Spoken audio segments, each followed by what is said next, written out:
Jadi jangan menggunakan jurus memble begitulah. Kamu publikasi jago kamu, hebat kamu, begitu ditanggapi mendadak, kenapa tidak hubungi saya? Kenapa? Ya memang tidak boleh hubungi kamu. Ide bahwa Yesus adalah victim itu ide yang completely tidak ada di dalam Alkitab. 66 kitab kanonik, Kejadian pasal 1 sampai dengan Wahyu pasal 22, tidak ada ide itu.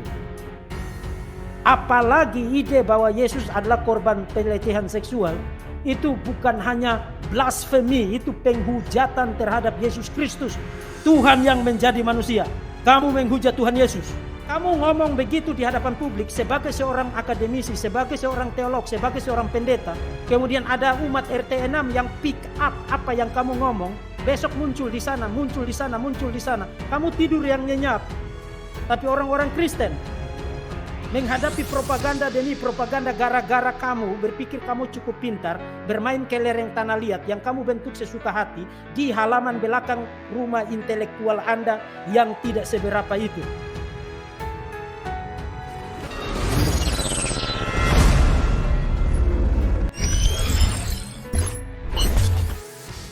Sebelum saya komentari tentang, saya kasih rangkuman tentang apa yang kita bahas sejauh ini. Tapi terkait dengan ajaran yang salah dan ajaran sesat, memang tidak boleh ada hubungan personal. Dulu waktu Joshua Teu dan lain sebagainya muncul-muncul, kenapa tidak dihubungi saja? Memang tidak boleh. Tidak boleh ada personal attachment di situ, supaya kita objektif. Karena begitu kita ngobrolin, namanya saya manusia, kalau dia teman, tidak usah lah. Saya jadi tidak enak kan? Akhirnya saya mengorbankan kebenaran karena perasaan tidak enak saya. Jadi tidak usah suruh hubungi-hubungi lah. Ini bahas objektif kok, kenapa harus hubungi-hubungi. Kalau dia sadar bahwa itu sesuatu yang akan mendapatkan penilaian publik, ya tidak usah di publik begitu loh. Kalau sesuatu yang dia simpan di kolong tempat tidurnya kan tidak ada orang yang tahu. Tapi begitu muncul ke publik, kan publik punya hak untuk memberikan tanggapan. Kenapa selalu muncul dengan, kenapa tidak hubungi pribadi? Memang tidak boleh hubungi pribadi. Karena itu ajaran, itu doktrin, itu teaching. Itu bukan, kalau misalnya dosa personal, itu harus personal. Harus personal. Itu kan arahan firman Tuhan begitu. Panggil 4 mata, kemudian tegur dan lain sebagainya. Itu terkait dengan personal sins. Tapi kalau teaching, pengajaran itu harus publik. Rebuke-nya itu harus publik. Karena pengaruh dari ajaran sesat itu tidak kecil. Jadi harus membedakan antara dosa personal dengan sifatnya pengajaran. Kalau yang sifatnya pengajaran memang tidak boleh ada personal attachment di situ. Memang tidak boleh. Harus direbuke, harus ditanggapi, harus dikritisi, dievaluasi secara publik karena dia publikasikan. Jadi itu yang kita harus dewasanya di situ. Jadi jangan menggunakan jurus memble begitulah. Kamu publikasi jago kamu, hebat kamu, begitu ditanggapi mendadak, kenapa tidak hubungi saya? Kenapa? Ya memang tidak boleh hubungi kamu. Bertanggung jawab atas apa yang kamu publikasikan terkait dengan pengajaran. Itu yang pertama. Yang kedua, rangkuman dari semua yang disampaikan sejauh ini. Pertama, ide bahwa Yesus adalah victim, itu ide yang completely tidak ada di dalam Alkitab. 66 kitab kanonik, Kejadian pasal 1 sampai dengan Wahyu pasal 22, tidak ada ide itu. Apalagi ide bahwa Yesus adalah korban pelecehan seksual, itu bukan hanya blasfemi, itu penghujatan terhadap Yesus Kristus, Tuhan yang menjadi manusia. Kamu menghujat Tuhan Yesus. Bukan hanya tidak ada di dalam Alkitab, tapi Anda menghujat Yesus Kristus. Jadi bertobat dari pengajaran semacam itu. Dan yang ketiga, bayangkan ini kita hidup di dalam era di mana kekristenan itu diserang dari berbagai macam pihak. Kamu ngomong begitu di hadapan publik sebagai seorang akademisi, sebagai seorang teolog, sebagai seorang pendeta. Kemudian ada umat RT 6 yang pick up apa yang kamu ngomong. Besok muncul di sana, muncul di sana, muncul di sana. Kamu tidur yang nyenyak. Tapi orang-orang Kristen menghadapi propaganda demi propaganda gara-gara kamu berpikir kamu cukup pintar, bermain kelereng tanah liat yang kamu bentuk sesuka hati di halaman belakang rumah intelektual Anda yang tidak seberapa itu.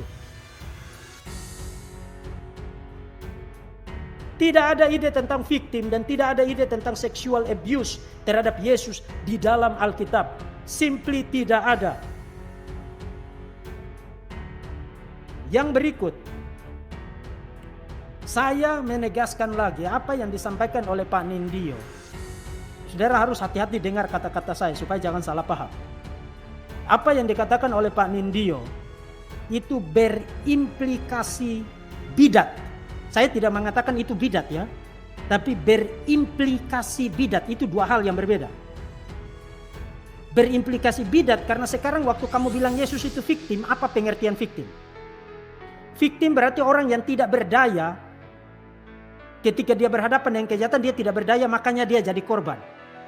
Victim berarti dia tidak mengantisipasi hal buruk itu sehingga dia jadi korban. Victim berarti dia limited dalam pengetahuan, dalam kuasa dan lain sebagainya. Victim berarti apa yang dia alami itu tidak mendatangkan manfaat. Kamu tidak mengalami pelecehan seksual lalu kamu bilang puji Tuhan, ini akan bermanfaat bagi manusia sekampung. Nah, apakah Yesus tidak berdaya? Apakah Yesus tidak mampu mengontrol situasi? Apakah apa yang dialami oleh Yesus itu tidak mendatangkan manfaat penebusan? Begitu kamu bilang Yesus itu victim, mendadak semua ide-ide itu segera mengekor, itu yang namanya implikasi. Dan semua yang mengekor itu ide bidat, ide ajaran sesat, ide heretik. Dan itu Yesus yang lain, 2 Korintus 11 ayat 4. Dan itu Injil yang lain, Galatia pasal 1 ayat yang ke-8. Dan ini satu kali lagi, tidak dimaksudkan untuk personal attack. No. Saudara dengar dari awal sampai dengan akhir, kita tidak melakukan personal attack sama sekali. Yang kita bahas dan kita beda dan kita evaluasi dan kita kritisi adalah idenya. Dan yang paling terakhir, agenda untuk perhatian gereja terhadap para korban pelecehan seksual yang menjadi concern dari Pak Nindyo, itu 100% saya setuju. 100% saya setuju. Gereja memang harus memberi perhatian terhadap itu. Dan bukan hanya memberi perhatian, tapi memberikan penanganan dan pertolongan. Itu tugas gereja. Itu tugas sosial dari gereja. Harus.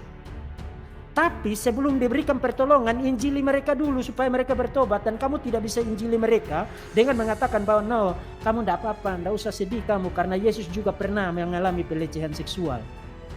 Bayangkan kamu gunakan message semacam itu, Injil semacam itu, pergi kepada seorang koruptor. Kamu harus bertobat kamu dari koruptormu karena Yesus juga pernah melakukan korupsi. Pergi kepada seorang pencuri, kamu harus bertobat dari pencurimu karena Yesus juga pernah menjadi pencuri. On and on. Kamu menghasilkan Yesus semacam apa? Itu Yesus yang lain dan Injil yang lain. Dan Yesus yang lain dan Injil yang lain tidak menyelamatkan. Oke, kiranya Tuhan memberkati kita sekalian supaya kita menjadi semakin dewasa, semakin mencintai Tuhan dan mencintai kebenaran. Dan kalau itu tentang kebenaran, kita tidak akan mundur. Kita tetap ada di sini. Dan mengutip Martin Luther, di sini aku berdiri. Aku tidak dapat berbuat yang lain. Tuhan memberkati saudara-saudara sekalian. Baik, terima kasih Pak Diki.